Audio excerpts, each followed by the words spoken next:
আসসালামু আলাইকুম। আমি আজকে দেখাবো কলিজা রেসিপি, কলিজা ভুনা রেসিপি। যাই বলুন না কেন, কলিজা খেতে কিন্তু ভীষণ মজা। সবাই আমরা খেতে এই কলিজা পছন্দ করে থাকি। অনেকেই বলে কলিজা রান্না করতে পারে না, কিভাবে রান্না করবে, কিভাবে সিদ্ধ করবে, সঠিক নিয়মটা কেউ জানে না। আর অনেকেই রান্না করলেও নাকি স্বাদ একদমই থাকে না। আমি আজকে যেভাবে কলিজা রান্না করব, একবার দেখে রান্না করে দেখুন, একদম আঙুল চেটে পুটে খাবেন। আমি এখানে কিছু কলিজা নিয়ে নিয়েছি, দেখতেই পাচ্ছেন। এগুলো গরুর কলিজা। আমি আজকে গরুর কলিজা রান্না করে আপনাদের সাথে শেয়ার করব। তারপর আমি এই কলিজাগুলো কড়াইতে দিয়ে দিলাম। তারপর দিয়ে দিব পানি দিয়ে আমি সুন্দরভাবে এগুলো সিদ্ধ করে নিব। আর কলিজাটা আপনি অবশ্যই সিদ্ধ করে নেবেন, কারণ এই কলিজার ভিতরে অনেক রক্ত থাকে, জীবাণু থাকে, ওগুলো সিদ্ধ করে ফেলে দিতে হবে।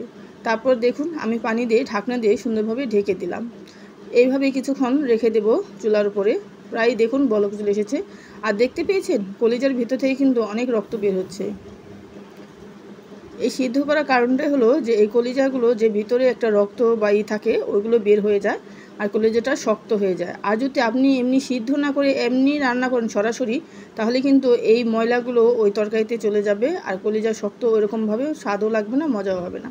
তারপর এগুলো আমি সুন্দর ভালোভাবে সিদ্ধ করে দিব। আর অবশ্যই মাংস রান্নার বা কলিজা রান্নার সময় সম্পূর্ণভাবে সিদ্ধ করে নেবেন, কারণ মাংসটা আমাদের সম্পূর্ণভাবে সিদ্ধ করে খাওয়া উচিত। তারপরে কলিজাটা হয়ে গেল, দেখতেই পাচ্ছেন। আমি এখানে ঠান্ডা পানি দিয়ে ভালোভাবে ধুয়ে পরিষ্কার করে নেব কলিজাগুলো সব। তারপর আমি কড়াইতে তেল দিয়ে দিলাম। তারপর এখানে নিয়ে নিয়েছি উপকরণ হিসেবে কিছু কাঁচামরিচ, পেঁয়াজ কুচি আর আলুটা আপনারা যদি চান দিতেও পারেন আর বাদও দিতে পারেন, কারণ আলুটা বাচ্চারা খেতে পছন্দ করে থাকে, অনেকেই খেতে পছন্দ করে আলুটা। এটা আপনাদের রুচি অনুযায়ী দিবেন, বাদও দিতে পারেন। তারপর আমি এগুলো সুন্দর ভালোভাবে তেলে ভেজে নেব। আর পেঁয়াজটা যদি আপনি একটু কুচি বেশি কুচি করেন, তাহলে কিন্তু বেশি ভালো হয়। অতি তাড়াতাড়ি একদম পেঁয়াজটা ভাজা হয়ে যাবে। আর বড় হলে একটু ভাজতে টাইম লাগে। তারপর এগুলো আমার প্রায় ভালো, দেখতে পাচ্ছেন সুন্দরভাবে ভাজা হয়ে আসতেছে। আর একটু পেঁয়াজ ভাজার সময় লবণটা দিবেন। লবণ দিলে কি হয়, পেঁয়াজটা তাড়াতাড়ি নরম হয়ে যায়, সিদ্ধ হয়ে যায়। এগুলো ভালোভাবে তেলে ভেজে নেব। অনেক সময় দেখা গেছে কলিজা কম থাকে, তখন এই 2-3টা আলু যদি দিয়ে দেন কলিজার ভিতরে, তাহলে কিন্তু দেখবেন ওই তরকারিটাও একটু বাড়তি হবে, খেতেও ভীষণ ভালো লাগবে, বাচ্চারাও অনেক পছন্দ করে থাকে। তারপর দেখতে পাচ্ছেন এখানে হয়ে গেল। আমি এখানে এক এক করে আদা বাটা দিয়ে দিব। আমি এখানে 2 চামচ আদা বাটা দিয়ে দিলাম। আদা রসুন পেস্ট এগুলো একসাথেই করা। তারপর আমি হলুদের গুঁড়ো দিয়ে দিলাম, হলুদের ফাঁকি। এগুলো ভালোভাবে মশলা সুন্দর করে কষিয়ে নেব। তারপর দিয়ে দিব কিছু শুকনো মরিচের গুঁড়ো।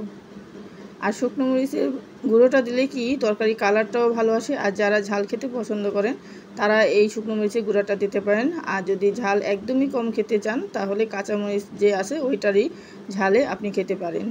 তো আমি একটু ঝাল করব, সেই জন্য শুকনো মরিচের গুঁড়োটা দিয়ে দিলাম। তারপর দিয়ে দেবো একটু পানি দিয়ে ভালোভাবে সুন্দর করে মশলাটা নেড়ে চেড়ে একদম কষিয়ে নেব।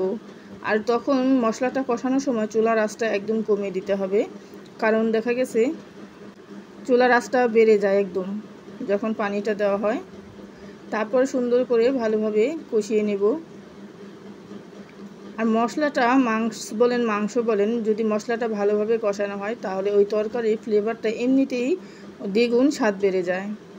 মশলাটা ভালোভাবে সুন্দর কষিয়ে হয়ে গেল প্রায়। তারপর আমি দিয়ে দিব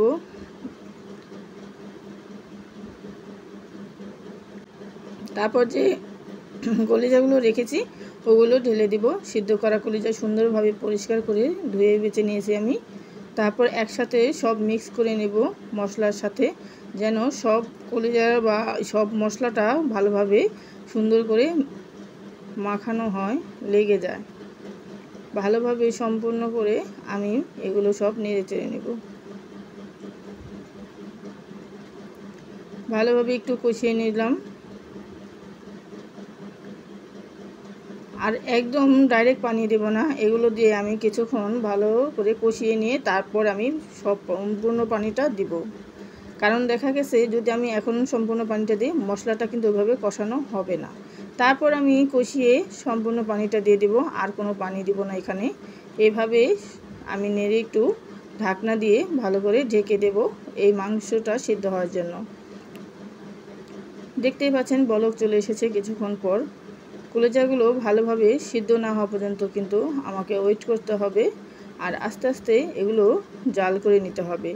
আমি যদি এখন চুলার আঁচটা বাড়িয়ে দিই তাহলে দেখবেন ঝোলটা শুকিয়ে যাবে, কিন্তু কলিজাটা সিদ্ধ হবে না। কারণ এই কলিজা একদম গরুর মাংসের মতোই কিন্তু সিদ্ধ হতে অনেক সময় লাগে। নরম হলেও কিন্তু সিদ্ধ হতে কিছুক্ষণ বেশি সময় লাগে।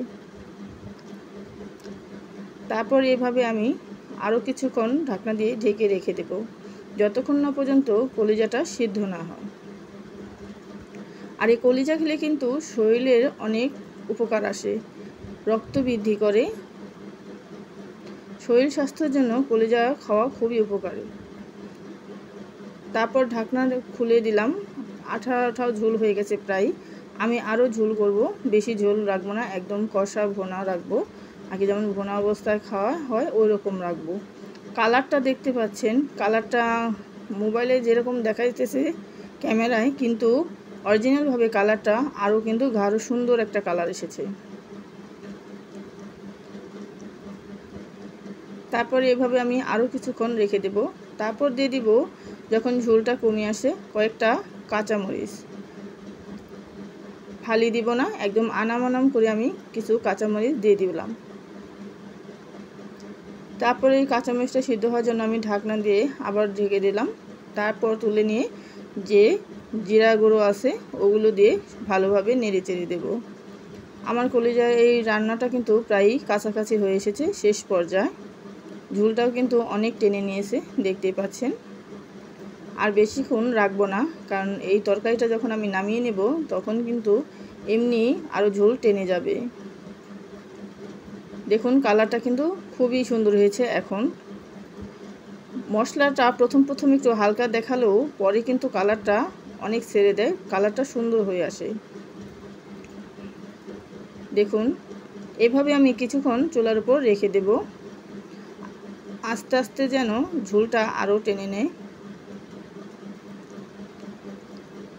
আপনি যদি ঝোলের পরিমাণটা একটু বেশি রাখতে চান তাহলে এমনি নামিয়ে নিতে পারেন, আর যদি আরও কমিয়ে রাখতে চান যে আমি ঝোল রাখবো না, তাহলে আরও কিছুক্ষণ পর্যন্ত ভালোভাবে কষিয়ে নিতে হবে। কালারটা কিন্তু মাশাআল্লাহ।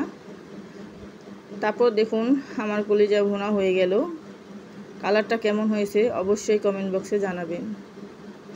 তারপর আমি বাটিতে নামিয়ে নিব। রান্না হয়ে গেছে, এখন নামিয়ে নিব পরিবেশন করার জন্য। আর এই রকম যদি গরম গরম কলিজা ভুনা থাকে, এর সাথে রুটি কিংবা ভাত, খিচুড়ি যাই বলুন, খেতে কিন্তু ভীষণ জমে যাবে। আপনি বাড়িতে একবার এইভাবে ট্রাই করে দেখবেন, আমি আজকের ভিডিওতে যেভাবে দেখালাম। আশা করি সবারই ভালো লাগবে, একবার খেলে বারবারই খেতে চাইবেন।